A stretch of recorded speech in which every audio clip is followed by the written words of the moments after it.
Good morning and welcome to the AM News. My name is Kimini Nyamani Amano. Coming up here, the Ghana Medical Association hints of an imminent shutdown of the health sector in 2015 should government refuse to regularize the employment status of some of its members. Also to come, 24-year-old Joseph Nita Teashon wins the 2014-2015 Multimedia Group Scholarship Program dubbed Educare. Let's get a detail now. We'll start off with the Ghana Medical Association. Now, the association has expressed its displeasure with the manner in which government has handled the Tier 2 pensions of its members, as well as that of public sector workers. The association is asking government to tell its members how much has accrued from the deductions of their 5% Tier 2 contributions. Here's a report by William Benjamin Peters. At the 56th Annual General Meeting of the Ghana Medical Association, the President, Dr. Kwabena Opoku-Edusei, noted that the Ghana College of Physicians and Surgeons Act was passed in 2002 to enable Ghana have its own national postgraduate college for the training of specialists in medicine, surgery and other specialties. He said it was of essence that government took full responsibility of safeguarding the health of the nation by making postgraduate medical education accessible in the country. Dr. Opoku-Edusei was quick to reiterate the Ghana Medical Association's surprise at government's posturing on their Tier 2 pension fund. The Ghana Medical Association president, again on the issue of cholera outbreak in the country, disclosed that cholera cases, which stirred in April this year, has infected 24,648 Ghanaians and killed over 204. He indicated that doctors and health workers have done their best by educating people and managing the cholera cases. Dr. Opoku-Edusei also took a swipe at the National Health Insurance Authority over the 3-year National Health Insurance capitation in the Ashanti region. GME has noticed the low level of alertness of the general public to the reality and vulnerability of Ghana with regards to the Ebola viral disease. The GME is stepping up its advocacy and training programs to its members as well as other health workers. The association will continue to support government to educate the people of Ghana on this disease. Meanwhile, the GMA calls on the government and other stakeholders to continue with the educational drive on the disease to heighten and sustain public awareness. Ghana should also not relent in its support to the affected countries.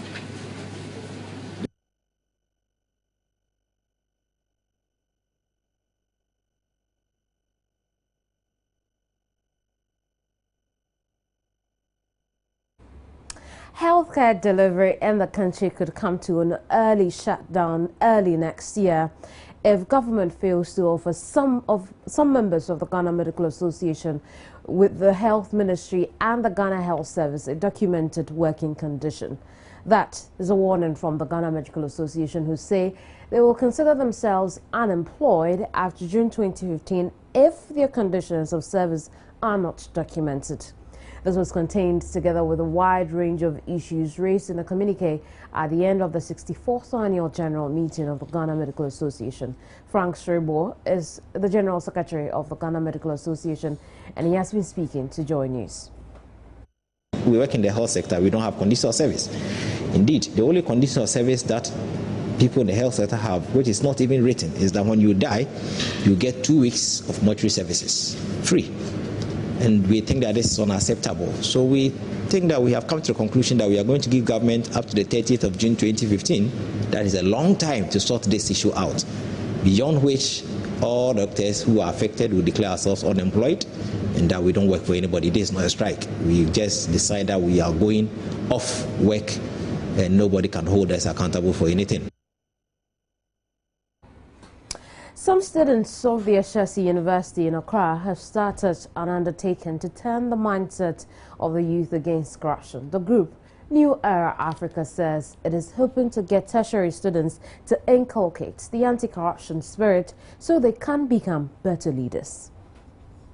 At the first seminar of the student group New Era Africa, renowned anti-corruption journalist Manasa Zuria Wuni said the current mode of stealing from the public purse is through business mergers between government and private entities. They have private individuals setting up companies, and when there's something to be done, the state agencies partner with these private individuals to execute those projects.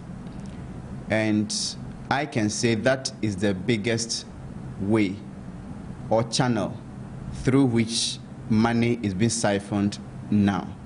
If you look at the biggest, let's say, corruption scandals in recent times, if you look at Suba, if you look at JIDA, if you look at SADA, all of these were not, they were state funds, but given to private individuals to what? Undertake projects. Founder and president of the Ashesi University, Dr. Patrick Ewa, maintained Ghana and other African countries remain underdeveloped as a result of bad decisions successive leaders have taken after independence. The move away from democracy towards more totalitarian governments.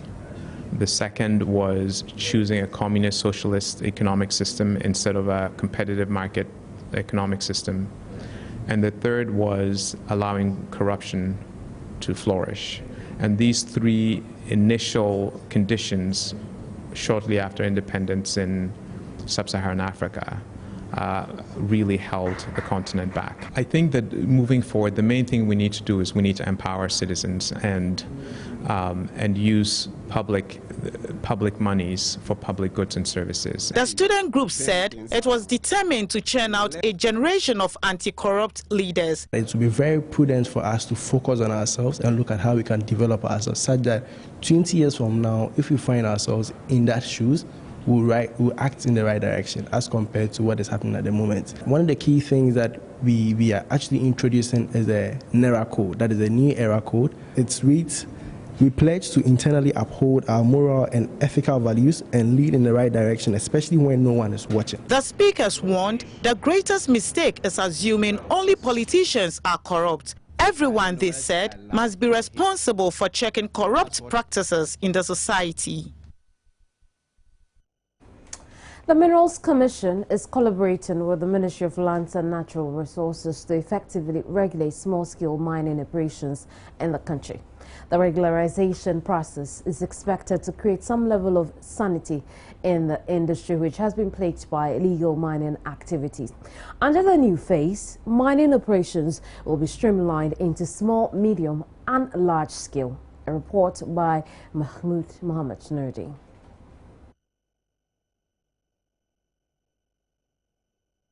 Prospective miners will be licensed according to the level of mining they find themselves. The initiative, which is currently receiving stakeholders' inputs, is expected to come into full force next year. Chief Executive of the Minerals Commission, Dr. Tony Obin, says the initiative is meant to flush out illegal mining operations in the country. Speaking at the inauguration of the Obuasi Gold Buyers Association at Obuasi in the Ashanti region, Dr. Tony Obin called on Ghanaians to stop conspiring with foreign nationals to unlawfully abuse the country's resources.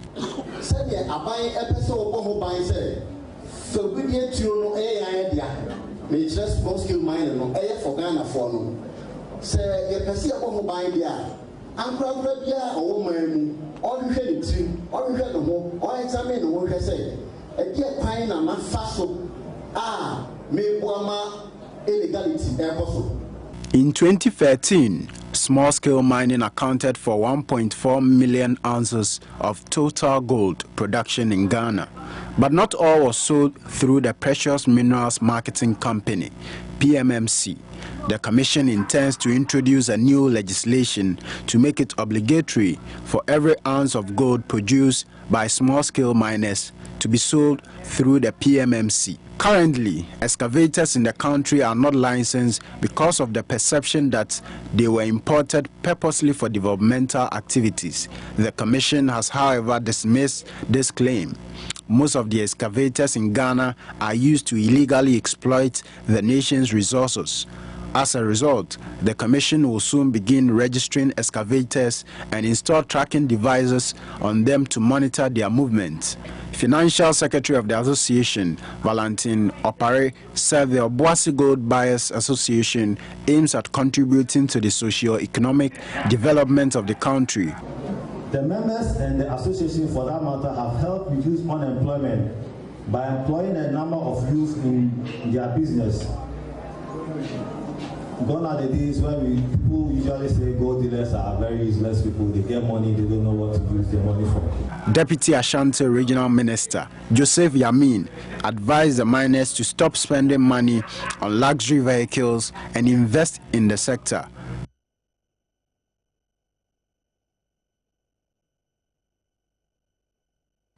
Joseph Tete Ashon, a resident of Teshi, is winner of the 2014-2015 Multimedia Group Scholarship Program dubbed Educare. The 24-year-old has been awarded a £30,000 scholarship to pursue a postgraduate degree in energy at the University of Dundee in Scotland.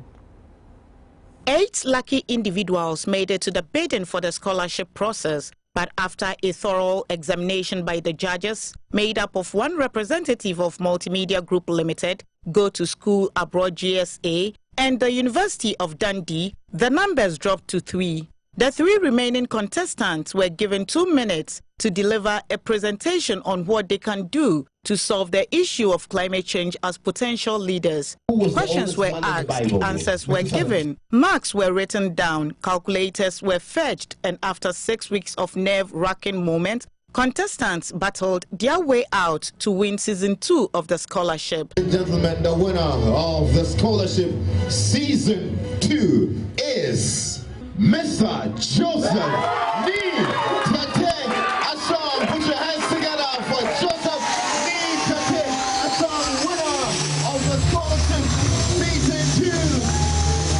Currently live from Johnson Regent Hotel.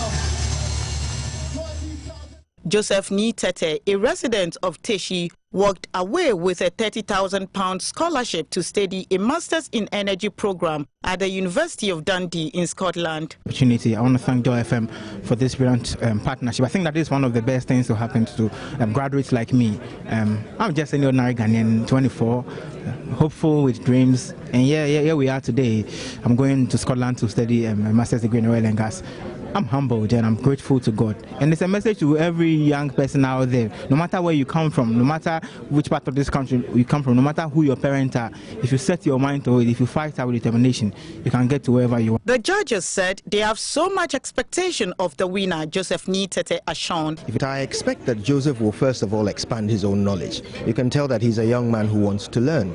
And I expect that when he goes there, he's going to take advantage of every resource to improve on his own understanding and knowledge of the industry, and also hone in on a particular area where he feels he can be most impactful when he comes back. At the beginning of the scholarship, he said to us, I'm coming from a village, and in the village it's very difficult for people to actually get a master's and go and study, to get a master's and even to think about studying outside. So for me, Joseph winning it, he's making a difference, one, to his community, to his village, and even to the people, everybody who's sitting here, because he believes that having won this thing, he has won a big deal. The scholarship is a joint collaboration between Multimedia Group Limited and educational consultancy firm Go Study Abroad.